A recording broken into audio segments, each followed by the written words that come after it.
uang Miss untuk ongkos saya untuk balik ke Indonesia. Loh. Saya selalu katakan di podcast saya bantu orang yang keserimpahan, Mbak. Kan sampean masih sehat, sampean punya keluarga. Saya sakit Miss di sini kan saya berobat harus pakai uang saya. Lah kamu ke Malaysia ngapain, Mbak? Maksudnya saya kerja ART. Ngerti, maksud saya gini loh, sebentar, saya minta maaf ya. Karena Miss Yuni lagi live nih.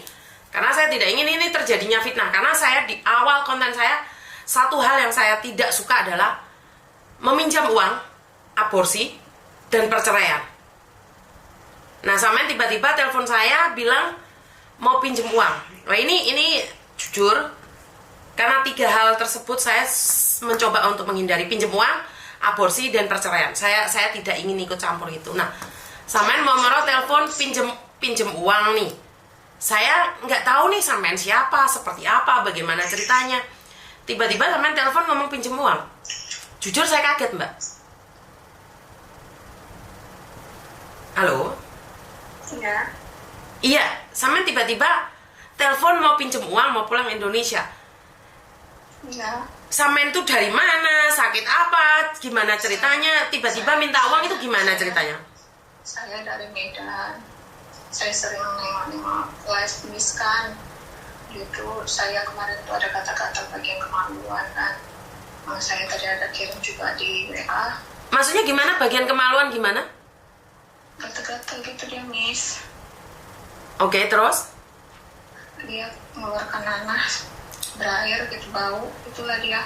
Barangmu gatal-gatal bernanah. Bernanah, bau, ya gitu. Terus kata dokter katanya itu kemungkinan besar kena penyakit AIDS gitu lah katanya. Kena penyakit AIDS. Terus? Ya. Jadi kan maksudnya saya mau pulang, tapi pasti saya pulang kan pasti nggak dibagi ongkos sama majikan saya kan gitu. Lah kalau kamu punya majikan kenapa nggak dikasih ongkos? Kalau kamu legal? Saya ilegal misalnya dari agent biasa. Maksudnya dari agent biasa bagaimana? Saya kurang paham. Nggak dari PT. Ngerti? Siapa yang nyalurin kamu ke sana? Nah, ini loh Mbak, sebenarnya jujur saya itu tidak pernah memberikan pinjaman pada siapapun.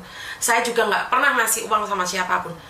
Kalaupun saya ngasih, itu saya akan selidiki dulu. Nggak bisa saya tiba-tiba ngasih kamu pulang dan saya nggak kenal kamu. Makanya saya tanya, kamu punya HIV, kamu ada di Malaysia, ceritanya seperti apa dan bagaimana? Kamu kerja di situ berapa lama? Bagaimana dengan keluargamu? Baru sebulan. Baru 1 bulan kamu kena HIV? Kalau lebih pastinya hari Sabtu saya dicek darah. Baru 1 bulan? Lah suamimu? Suamimu? Saya tak tahu nih, suami saya tak ada sakit kayak gitu. Suamimu ada di mana maksud saya? Suami saya ada kerja di Pekanbaru. Lah kenapa kamu tidak minta kiriman uang sama keluargamu atau suamimu, sayang? Suami saya pun barusan kerja, saya nggak tahu mau minta tolong sama siapa lagi.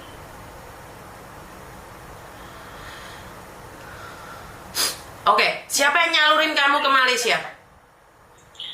Saya punya tetangga. Kamu harusnya minta tetanggamu untuk memulangkan kamu, karena kalau kamu sakit, tetanggamu yang wajib memulangkan kamu. Tapi katanya saya harus ada duit untuk ongkos pulang, Miss. Itu katanya. Lah kamu baru kerja 1 bulan, Dok. Kamu pingin pulang, ya jelas semua resiko ditanggung sendiri, Dok. Kan harus ada biaya.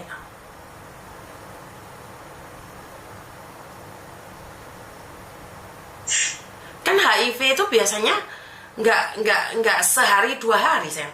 HIV itu sudah lama. HIV itu bukan sehari 2 hari terus kena HIV itu enggak.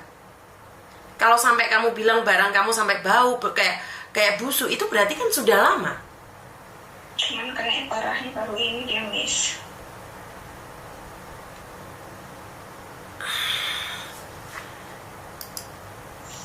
Karena saya pribadi Mbak, jujur ya, saya pernah nih dimintain tolong sama orang, dia bilang keguguran. Dia bilang keguguran. Saya percaya ternyata dia aborsi. Oh, itu saya dosa, Mbak. Dan saya jujur, saya nggak aborsi, Miss. sebentar, saya cerita. Saya nggak bilang kamu, Mbak. Dengarkan saya ngomong dulu, saya nggak bilang kamu loh. Saya cerita nih, ada orang minta tolong sama saya. Dia itu ngomongnya keguguran, ternyata dia aborsi. Dan saya ngasih uang ke dia. Itu tahu nggak dosanya saya kena, Mbak juga? Iya, paham. Nah, sekarang ini kamu punya keluarga. Bener nggak? Benar. Kamu itu punya keluarga. Dan tiba-tiba kamu minta uang nih sama Miss Yuni. Kira-kira aneh nggak? Menurut pandangan orang lain aneh nggak, sayang? Aneh. Nah, itulah yang saya maksud. Miss Yuni nggak bisa dong tiba-tiba ngasih uang kamu, karena Miss Yuni itu punya tanggung jawab yang sangat berat. Saya nggak kenal, saya nggak tahu bagaimana, seperti apa, apakah seperti ini, seperti itu, dari mana kamu, keluargamu. Kan juga saya perlu tahu dong, sayang. Nggak bisa saya tiba-tiba saya bantu orang yang selama ini saya jujur saya nggak pernah kenal, nggak pernah tahu. Nah, dari situlah saya ingin bilang sama jenengan, minta tolong sama orang, seharusnya kamu berusaha dulu. Bukan berarti kamu harus langsung minta tolong sama orang kayak gini, nggak boleh, sayang. Iya, Miss. Maaf ya, Miss. Nggak boleh. Kamu masih punya suami, kamu masih punya keluarga. Nggak bisa, nggak adil dong. Bener nggak? Kecuali nih kamu terjebak di mana sakit, terus kamu terlantar. Ngerti nggak? Miss Yuni bukannya tidak percaya sama kamu, tapi saya minta maaf. Saya juga berhak dong mengatakan tidak. Karena apa? Banyak orang tiba-tiba di online tuh minta uang ke saya. Nggak boleh, sayang. Harusnya kamu usaha, mentok, nggak ada jalan, kamu ngomong. Bukannya bisa jadi nih setelah Miss Yuni bilang nggak bisa bantu kamu, bisa jadi kamu membenci saya. Itulah yang sering terjadi. Orang-orang yang minta bantuan sama saya, karena saya tidak mau membantu, akhirnya mereka membenci. Tapi saya katakan, kamu boleh membenci saya, tapi selagi masih ada keluargamu, jangan pernah meminta orang lain. Suamimu dulu dicari. Masa iya dia mau sehatmu, nggak mau sakitmu? Bener nggak? Benar, Miss. Miss, bentar ini saya mau dulu panggil majikan saya. Oke, siap. Terima kasih.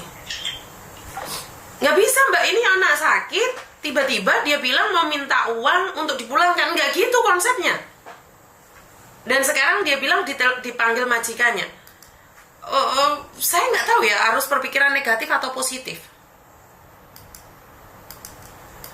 Posisi kamu masih kerja, kamu sakit, dan kamu minta uang sama orang untuk biaya kepulanganmu. Kamu masih 1 bulan di Malaysia, secara logika nggak masuk di logika saya. Kamu punya suami, nggak mungkin suamimu nggak mau kamu. Jadi jangan ya teman-teman ya, jangan.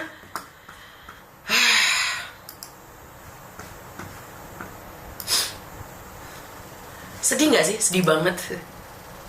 Sedih banget kalau tiba-tiba ada orang telepon saya minta uang. Saya paling nggak mau ya, Mbak ya. 3 hal. Saya sendiri mengajarkan pada kalian semua untuk tidak menjadi pengemis online. Yang kedua, tentang perceraian. Sebuah perceraian. Karena dampaknya pada anak-anak. Karena itu saya sangat takut sekali dengan sebuah perceraian. Ketiga, tentang pembuangan anak. Itu saya sangat mengatakan tidak untuk membuang anak. Saya katakan tidak untuk itu. Karena itu, kalau kalian tiba-tiba telepon saya dan mengatakan orang itu minta uang ke saya untuk kepulangan dia, sementara dia punya keluarga, punya semuanya, terus dia minta ke saya, ini beda ya. Uang takziah beda ya. Uang takziah itu buat orang yang keserimpahan loh, Mbak. Sama kayak keluarganya almarhumah Bu Admini. Itu dia dikasih uang 200 juta atau Ibu Admini sehat, Mereka akan memilih akan memilih Ibu Admini sehat, kembali sehat dibandingkan dengan uang 200 juta. Jadi nggak ada orang mau terima uang takziah itu, Mbak. Jadi nggak ada orang mau terima uang takziah, kecuali orang-orang yang membutuhkan. Sampai di sini paham ya teman-teman ya? Jangan terlalu mudah minta uang, Mbak. Dan sampai di luar sana mengatakan bahwa saya menggembor-gemborkan untuk meminta takziah buat almarhumah Bu Admini. Padahal almarhumah sudah dikuburkan, sudah dimakamkan. Itu masih menjadi perdebatan panjang. Padahal waktu itu saya tuh tahunya tanggal 4 Mei. Saya tuh baru tahu jika almarhumah Bu Admini itu tidak dimakamkan di Makau. Salah satu organisasi yang sangat elegan sekali, yang sangat bagus sekali, punya inisiatif untuk menghubungi anaknya yang bernama Eva. Itu pun saya nggak tahu mereka sudah punya inisiatif itu dari tanggal 30 atau dari tanggal 1 Mei. Saya itu orang terakhir karena waktu itu saya ditanyain, lah kalau kalian sakit tiba-tiba bilang, Miss Yuni saya minta uang, Miss Yuni saya minta uang untuk apa? Untuk kepulangan saya. Sementara kamu masih sehat, kamu bilang sakit apa? Sakit HIV, kan masih bisa jalan. Nyatanya masih punya majikan. Benar nggak?